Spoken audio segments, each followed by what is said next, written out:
السلام علیکم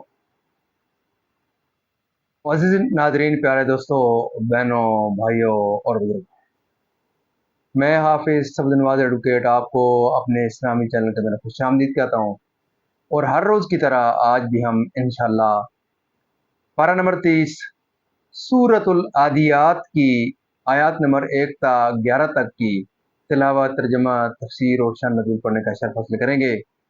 تلاوت شروع کرنے سے پہلے ہم درود شریف پڑھتے ہیں، آپ بھی میرے ساتھ پڑھیں۔ اللهم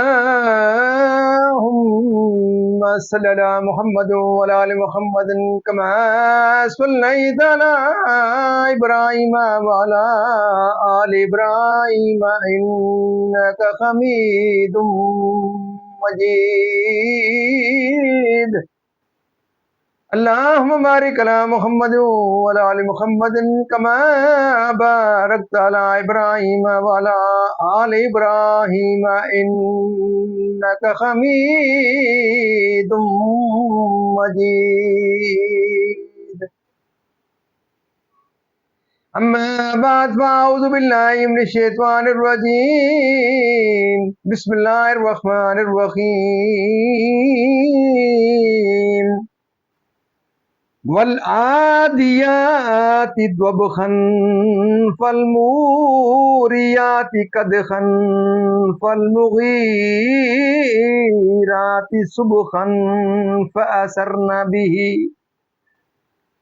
فأثرن به نقعا فوسطن به جمعا إن الإنسان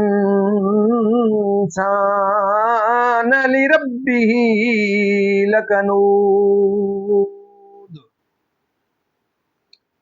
وإنه على ذلك لشهيد وإنه لحب الخير لشديد أفلا يعلم إذا بعثر ما في القبور وحصل ما في الصدور إن ربهم بهم يومئذ لخبير صدق اللہ العظیم۔ ترجمہ۔ سورہ عادیات مکی ہے، اللہ کے نام سے شروع جو نہایت مہربان رحم والا۔ اس میں 11 آیتیں اور 1 رکوع ہے۔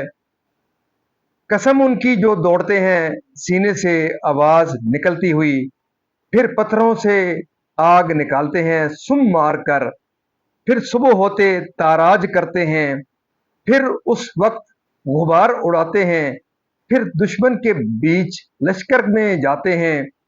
بے شک آدمی اپنے رب کا بڑا ناشکرا ہے، اور بے شک وہ اس پر خود گواہ ہے، اور بے شک وہ مال کی چاہت میں ضرور کرا یعنی کہ تیز ہے۔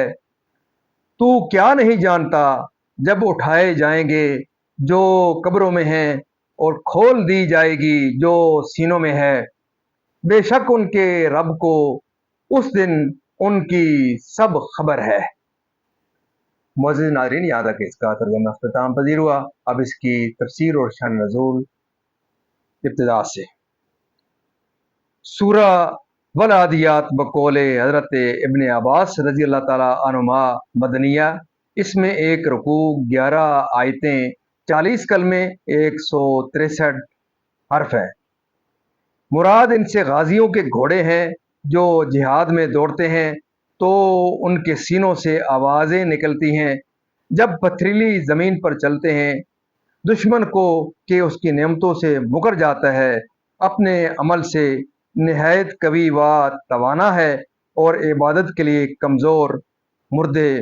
وہ حقیقت یا وہ نیکی و بدی یعنی روز قیامت جو فیصلے کا دن ہے، جیسی کہ ہمیشہ ہے، تو انہی اعمال نیک و بد کا بدلہ دے گا۔